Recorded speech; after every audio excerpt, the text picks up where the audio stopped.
अस्सलामुअलैकुम and hi everyone. बच्चों, आज हमारा सेकंड लास्ट टॉपिक है इस यूनिट का और आज जो हम टॉपिक करने जा रहे हैं उसका नाम है सरफेस टेंशन।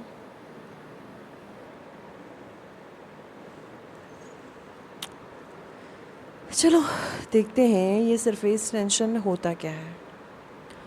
तो कुछ ऐसा आपको आइडिया होगा कि सरफेस पे कुछ टेंशन क्रिएट हो रहा होगा, है ना। वो वाली टेंशन नहीं जो हम लोगों को या आपको होती है, मतलब कुछ जो एक स्ट्रेचिंग है वैसा कुछ, उसी को यहाँ पर टेंशन बोला है। ठीक है, तो चलिए स्टार्ट करते हैं। सबसे पहले देखते हैं कि ये जो सरफेस टेंशन है ये प्रॉपर्टी है लिक्विड की। अब सॉलिड में नहीं बोल सकते कि सरफेस टेंशन होता है, गैसेस में नहीं बोल सकते, ये है प्रॉपर्टी ऑफ लिक्विड। ठीक है, और ये प्रॉपर्टी जुड़ी हुई है, दिस प्रॉपर्टी इज़ लिंक्ड, किसके साथ जुड़ी हुई है? इंटरमॉलिक्यूलर फोर्सेस के साथ। चलो थोड़ा इसको एलेबोरेट करके देखते हैं। मैंने यहाँ पर एक बीकर लिया और बीकर में मैंने पानी डाल दिया। ठीक है, दिस इज़ वाटर। ओके, अब मैंने क्या किया, कोई दो मॉलिक्यूल लिए, एक मॉलिक्यूल को यहाँ रख दिया, इसको बोल दिया ये ए है या बी है या जो भी मन करे, है ना। और एक मॉलिक्यूल को मैंने यहाँ पर रख दिया, इसको बी बोल दिया। ठीक है बच्चा, चलो कहानी करते हैं शुरू। हम सबसे पहले कंसीडर करते हैं दोनों मॉलिक्यूल्स की पोजीशन इस लिक्विड के अंदर। ठीक है, जो मॉलिक्यूल ए है वो कहाँ पर लाई कर रहा है, कहाँ पर है? वो लाई कर रहा है जो बल्क है उसमें। बल्क का मतलब इन द सेंटर, मतलब चारों ओर घेरा हुआ है वाटर के मॉलिक्यूल्स के साथ। ठीक है, जबकि जो दूसरा मॉलिक्यूल है बी, वो लिक्विड की सरफेस पे है ना। सरफेस मतलब सतह पे है, समझ आ गई। अब देखो, जो मॉलिक्यूल है ए, ये एक एक्सपीरियंस्ड, दिस इज मतलब ये जो मॉलिक्यूल ए है ये एक्सपीरियंस कर रहा है बैलेंस्ड फोर्स।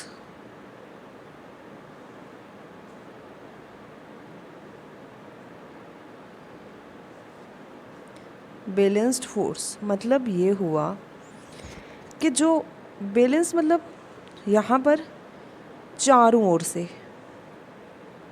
ठीक है, मतलब ये है इसको चारों ओर से यहाँ पर इक्वल फोर्स लग रही है, इधर भी, इधर भी, इधर भी, इधर भी, इधर भी, हर साइड जो है ये बैलेंस्ड फोर्स जो है एक्सपीरियंस कर रहा है, मतलब इसको महसूस हो रही है चारों ओर से फोर्स, ताकत। ठीक है,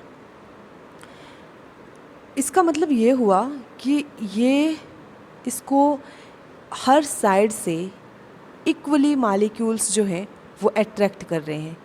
ठीक है, और जो नेट फोर्स होगी ए मॉलिक्यूल पे वो ज़ीरो होगी, क्योंकि हर तरफ से है, कैंसिल हो जाएगा, है ना, तो ज़ीरो हो जाएगी। अब जो मॉलिक्यूल बी है वो अनबैलेंस्ड फोर्स एक्सपीरियंस कर रहा है। देखो इसके ऊपर क्या कोई वाटर के मॉलिक्यूल्स हैं? नहीं है ना, सिर्फ नीचे हैं, तो इस साइड होगा, इस साइड होगा, इस साइड, इस साइड, नीचे की तरफ। तो जो मॉलिक्यूल बी है वो एक्सपीरियंस कर रहा है एक अनबैलेंस्ड फोर्स। इसका मतलब ये है कि इसको सिर्फ कुछ मॉलिक्यूल्स अट्रैक्ट करेंगे जो इसके नीचे लाई कर रहे हैं, है ना, और इसके ऊपर कोई भी मॉलिक्यूल नहीं है। तो हेंस जो मॉलिक्यूल है जो सरफेस के ऊपर लाई कर रहा है वो एक्सपीरियंस करेगा एक नेट पुल, वो एक नेट इनवर्ड पुल अंदर की तरफ खींचा जाएगा, जिसकी वजह से जो सरफेस होगी वो एक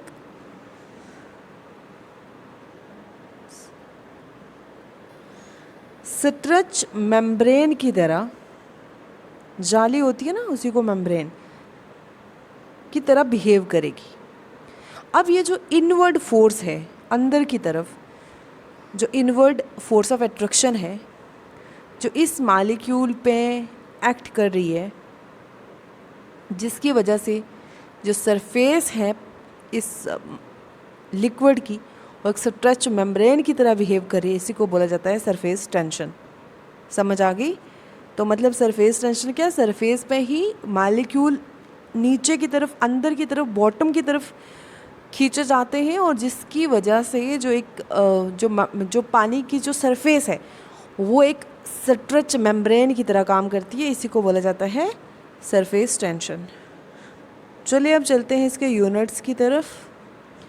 तो ऐसा सिस्टम में इसका जो यूनिट है it is newton meter inverse. CGS system में वो है डाइन्स पर सेंटीमीटर स्क्वायर, ठीक है। और 298 केल्विन सर्फ पे जो स्टैंडर्ड जो रूम टेम्परेचर है, वो जो वाटर का सरफेस टेंशन होगा वो होगा 72.8 न्यूटन मीटर इनवर्स, ठीक है। अगर हम दारू की बात करें इथाइल अल्कोहल की, तो इसका होगा 22.3 न्यूटन मीटर इनवर्स। और अगर हम ईथर की बात करें तो 17.0 न्यूटन मीटर इनवर्स, ठीक है। चलिए अब हम देखते हैं कि जो टेम्परेचर है उसका क्या असर होगा इस सरफेस टेंशन पर। तो देखो, जैसे ही आप टेम्परेचर बढ़ाओगे तो जो सरफेस टेंशन है वो डिक्रीज़ होने लग जाता है। क्यों? कम होने लग जाता है। क्यों? क्योंकि जैसे ही आप टेम्परेचर बढ़ाओगे, टेम्परेचर के बढ़ाने के साथ जो काइनेटिक एनर्जी होती है, काइनेटिक एनर्जी जिसकी वजह से मॉलिक्यूल्स इधर उधर घूम फिर पाते हैं, that energy to motion is known as kinetic energy of molecules.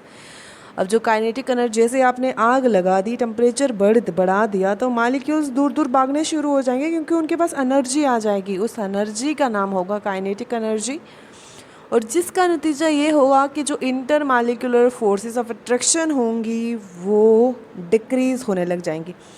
Bye दूर दूर भागेंगे तो फोर्स जो है इनके बीच, जैसे दो मॉलिक्यूल हैं, दोनों दूर दूर भागने लग गए, तो जो फोर्स ऑफ अट्रैक्शन है जो बीच में इनके, वो डिक्रीज़ होने लग जाएगी, कम होने लग जाएगी, है ना। अब जो दो लोग एक दूसरे पे अंदर धुंध ट्रस्ट करते हैं, और तभी वो एक दूसरे के करीब रह पाते हैं, और जैसे कोई तीसरा बंदा एंट्री मारता है और दोनों को भड़का देता है एक दूसरे के खिलाफ, तो उनके बीच की वो अट्रैक्शन, दैट लव, वो कम होने लग जाता है और वो एक दूसरे से दूर होने लग जाते हैं। लाइकवाइज यहाँ भी जैसे ही टेम्परेचर बढ़ाओगे, मॉलिक्यूल्स के बीच फोर्स ऑफ अट्रैक्शन डिक्रीज़ होने लग जाएगी।